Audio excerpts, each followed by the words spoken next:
Great. Good evening, everyone. For those of you who don't know me, I'm Leah Rosenthal. I'm the artistic director at La Jolla Music Society, and I'm so glad to see you all here. I'm joined by two very special guests, Zach Nicholson and Tristan Cook, and they are part of the family now. They started last year. The beautiful live streams that we saw when we had to revise the festival was their creation, and truly incredible work. And so they're back here this year, and we have 6 live streams that we're putting out, and they're here working on that. But more importantly, they are incredible artists who work collaboratively and separately on some incredible projects that we'll talk about in a little bit. But we'll also see one of their collaborative works today on this evening's concert, Plan and Elevation, featuring music by Carolyn Shaw and the Ataka Quartet. So please join me in welcoming them here. Thank you. Yeah. So either one of you can start. You guys can decide. But it's a question that I asked the musicians, and I'm curious with the both of you being filmmakers, was this something you always knew since you were little, this world that you wanted to be in, the world of film? Well, first of all, thank you for using the term filmmaker instead of videographer. Okay. There's a huge gulf between Are we done now? And that's it. Thank you, everyone. Enjoy the show. Yeah, for me, actually, that didn't come into play until much later. And actually, for me, it was music was my avenue. Interestingly, because like every kid my age, I was into sci-fi and fantasy and stuff that I would call kind of low art now, just pop art stuff. But I found my way to Stanley Kubrick's work, specifically Space Odyssey, 2001: Yes. Space Odyssey, which has this amazing classical music soundtrack. And somehow the music and the film working together was kind of a no looking back point for me. That sparked everything right there, that film. So it introduced me to right. mystery, Yeah. the concept of mystery in art. It's a very mysterious film. It introduced me to the interplay between music and the moving image. And yeah, literally that was sort of the birth of my filmic brain. How about you? Yeah, actually, so you stole my film, because it was Space Odyssey as well. But I actually originally wanted to direct opera, because I was a singer in the children's chorus at the Met as a kid. So, and music in a few forms was always very important to me, as was dance and photography and fine art. And then I think I was helping out a friend on a project in high school, and that's I think the first time, because I think I wasn't really impressed with the films you see as a kid all that much, and I think it was Kubrick, and I think it was Space Odyssey that kind of first was like, oh wow, this can be almost operatic, but also on a scale that leaves the theater and leaves the box. You can do it anywhere and create these worlds. So that was really the. And for what it's worth, I'm probably going to mess this up in some way or another, but I remember, I minored in musicology in college, and I remember this really sticking with me, which was that Wagner, when he was creating operas, he was essentially trying to mix all the art forms together into one, which I just thought, Gesamtkunstwerk, right? Mm-hmm. Yeah, Gesamtkunstwerk. And that was to me kind of proto-cinema. Mm-hmm. Yeah. Was, easily 20 to 40 years before the film camera was invented. I'm probably messing that date up too. He was already kind of thinking about what is this future that we can build. Yeah, I think we've talked about this before, but I think he probably, in my opinion at least, I think he would have been a filmmaker. Yeah. If he was. Interesting. So did you both major in film, or were you a musician in college? No, yeah, so we met actually at NYU in the film program there, so that was, I had I think in high school was when I was really like filmmaker, and so. Same. Yeah. Okay. Yeah. And so, but I played viola before that. All right, so that was your first instrument, yeah. Or was it piano? No, viola. Okay. But I'm one of the few that got out. Don't say that there in any front of violists around? Ataka. Is Nathan here right now? No, he would. We're all self-effacing Yeah, in some okay. way or another. So can you tell us then a little bit about the work though that you're doing here? In addition to, we'll talk about your more artistic project, but how did you then get involved? And can you tell people about sort of what it is that you do and what the work is behind getting these live streams out to everyone? Right. I'm going to bypass all the technical stuff that happens around, before, during, and after the creative stuff that I do, because it's done by a lot of really amazing people who do things that I have no idea how they do it. It's very technical, and I'm kind of the lowest person on that, in that ecosystem, because all I do is come in and I have looked at the score in advance and decided which camera is going to be on which person on stage at which time in the score. So it's. Well, I think you're downplaying that a bit because In you a- have to. The work that you do and being able to read the score does change what people see. Absolutely, and there is certainly a storytelling element. I think on its fundamental level, it's paint by numbers, because if there's, for example, tonight in the Copeland, right, it starts with this really sort of famous clarinet part, and so if you see clarinet in the score, you just have to make sure that one of the cameras that you're using is on the clarinet at that time. Otherwise, it just doesn't work. So telling the story is partially about, well, let's not always use the same angle of the clarinet, or maybe sometimes when the clarinet comes in and there's kind of an elan to the line, maybe a slow zoom in from a wide shot would work there. So there are different tools that you can use to kind of tell your story, and again, it's like a storytelling on wheels, because it's live. It doesn't turn around. You don't have time to stop. Right. It's just moving forward. It's forward momentum. And there's a performance element too, because you've got a score reader who's reading that score, that kind of script that I make, and then I'm working the cameras. You have someone else pushing the buttons here. You have someone else hitting record. There's a team. There's a whole team of people behind this, and what I love about it is unlike kind of traditional filmmaking, in live, you sort of don't look back. And so if a mistake is made, you just say, Right. yeah, it happened. And that took me a while to learn. If I'm doing a non-live thing, I'm very much a perfectionist. And of course, during a dress rehearsal, that's where you work out all the problems and say, I've done everything I can do. All that's left is the live show now. Right. I mean, I think it's probably like that with musicians too, where you say, we've worked this as much as we can work it. Now let's play it and get some show energy behind it. Let's get some actual real kind of nerves behind it and see what happens. So how has COVID and sort of all of a sudden this renaissance in the classical music world to exploring digital, I mean, were you doing as much work or starting to before sort of the world fell on its head? In music? Mm-hmm. I mean, I think we both do a lot. We music is one aspect of the films that we make, but I mean, I think I can speak for both of us. Like this year has been intense with music. It's been one after the other, and so many friends and just people we know, calling us individually or together and asking, they need to, that they don't have their audience, so they need to find their audience somehow, and that's obviously digitally now. So. Right.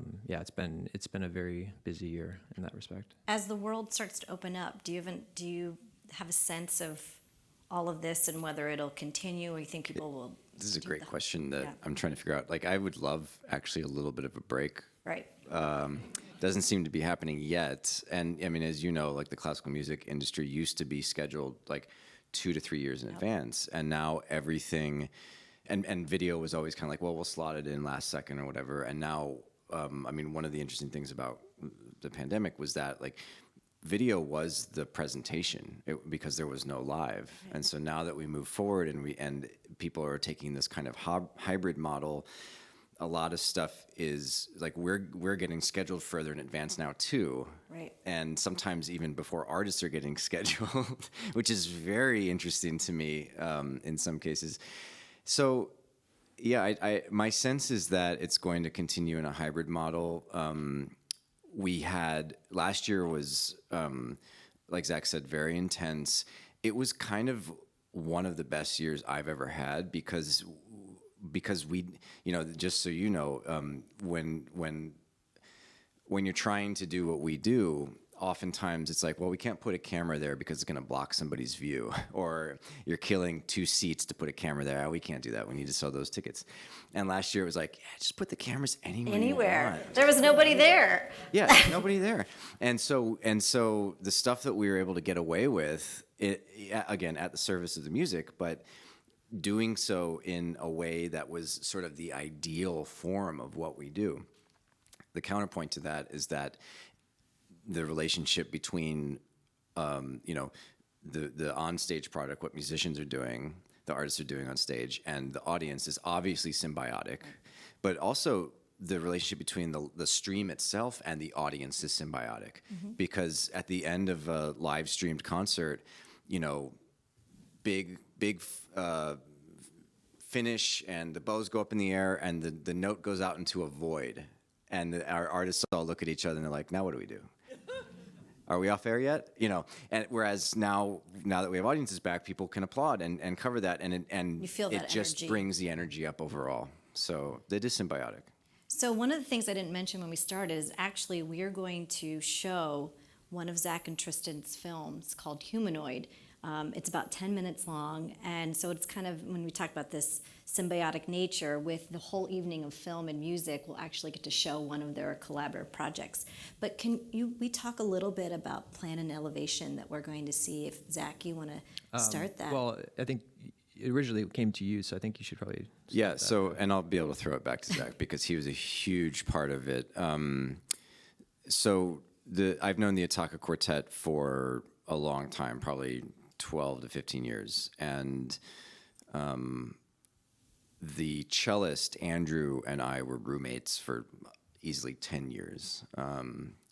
So we together kind of formed ideas along the way, just grew as artists together. So when it was time to collaborate together, we collaborated on smaller things before, but when it was time to collaborate on something a little bit bigger, the quartet said, we don't want to look back in any way. We want to put the proper amount of money into this. We want to give you complete artistic control and just make something beautiful. The music was the guiding light there, because it is really great music and it's intensely cinematic music. That's something that's really hard for me to explain what that means, but when you see it tonight, when you see Plan and Elevation, I think you'll just know, you will inherently feel that it is cinematic music. And so when we were actually putting the nuts and bolts of this thing together, the piece is about the gardens at Dumbarton Oaks in Georgetown, near Washington, D.C., in Washington, D.C. This isn't the first piece of music that was written about Dumbarton Oaks. Stravinsky famously wrote a piece. So we through Caroline, we got permission to film there, which was amazing. She was a fellow there and wrote the piece about that during her fellowship, and was able to get us in the door and get kind of unfettered access. We were going in before the garden opened. We were staying late after it closed. We were there while it was open. Nobody had ever really done anything like that before there. And Zach and I collaborate on a lot of stuff together, but this was one where I basically said, so he's the eyes here, and he's the cinematographer, and basically I said, this is the parameter here. We want to make this as beautiful as possible, and he just went to town. Tell us about that process. Yeah. So I think you first just shared the music. You said, "Hey, Andrew wants us to do this, and here's the music in a rough form still, I think." And yeah, it's cinematic. It's hard to explain what that means, but you hear it and you feel it, and it's you can see images already. And then I think we drove down and actually did a little scout at the gardens. We both live in New York, so we drove down to DC and just walked around, saw what we were going to be experiencing, and then kind of drove back. And then I think, it's hard to fund these things because they're small and there's not a lot of money for this type of shooting, but it just was very obvious this needed like a special touch. So we started looking for lenses that, lenses are things that are really important for this sort of thing, and good lenses cost a lot. And I think we just said, we're not going to make any money on this. We're just going to Spend it on spend it lenses. all on the equipment, and let's just make something special, because this requires something special. So we found these Russian old Soviet lenses they're anamorphic, which is sort of that Space Odyssey is anamorphic, and a lot of old films are. So basically, in the 50s, when TV came in, they needed to differentiate cinema from televisions to still have people come to theaters. So they decided, we can do everything in widescreen. And the way you did that is you squeeze the image with these lenses, and then had a projector that also had a lens on them, and de-squeezed them, and you had these wide vistas and these really something you could not have on a small little box. And it just Think of old westerns. Exactly, yeah. Old widescreen westerns and spaghetti westerns and things like that. So we needed that. We needed something like that. And there was this a company called Lomo out of the Soviet Union, and they had these very old vintage lenses, which help with, especially on a digital sensor today. Everything is it's different than when everything was shot on film, and so you'll just see it in a little bit, but it just feels appropriate for what we were doing in a garden that. Shooting in the middle of January, and it feels aged, and there's just something there that again, it's not something you really explain. You just see it and you feel it. So that was kind of yeah. There was something cool too that I didn't expect, which was once we made it and once we were looking at the footage, I was sitting there looking at it saying, "This looks like all the movies I loved when I was a kid." Yeah, like this, like it literally, like to us, it was like, that we use these Russian lenses, so the clearest. Analog there was like a Tarkovsky film. It reminded me of Tarkovsky, reminded me of Stalker or Solaris or something. And we also shot film. We shot a little bit of Super 8 film. He brought his little Super 8 camera and we shot some film. Right, So can you talk a little bit then about the film was meant to just see film, and then here we're actually incorporating the live musicians. Yeah. So how did you That was work always with that? based on the Ataka Quartet. They from the beginning said, well, we want it to have a component that is performable. Mm-hmm. It is a kind of even beat sort of piece, so it's not like there's too much complication around playing it. And tonight they did a great. We just got out of dress rehearsal, and it's amazing. This is the first time that we've seen it performed live. And they were hitting all the beats, and it was impressive. I think there is a particular moment in the film that during dress rehearsal we had never expected to see before, which was I don't want to give it completely away, but there's a surprise in the fourth movement that if you're just watching the film, you without the live performance element, you wouldn't think twice about it. But there's a little bit of a moment in time sort of situation where you're seeing a snapshot of the quartet from when we shot this. And we shot this probably three years ago or so. And there's something really sweet about, in a live setting, seeing a filmed version of the quartet interact with a live version of the quartet. And that was something I had never expected before, even when we knew that this was going to be, we just always thought, we'll come up with another solution for that movement, or it'll just go black or something.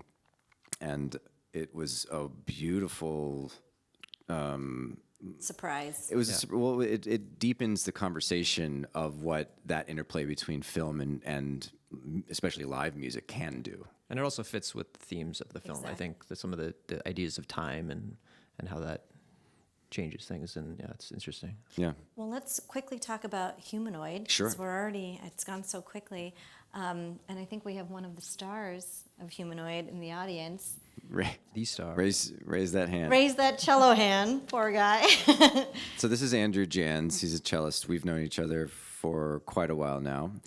And Andrew, a few years ago, said, there's this piece by an amazing composer named Vivian Fung, who some of you have probably heard of before. She's incredible and taking the world by storm. Piece for solo cello and electronics. Am I getting that right? So it's a solo cello and electronic track.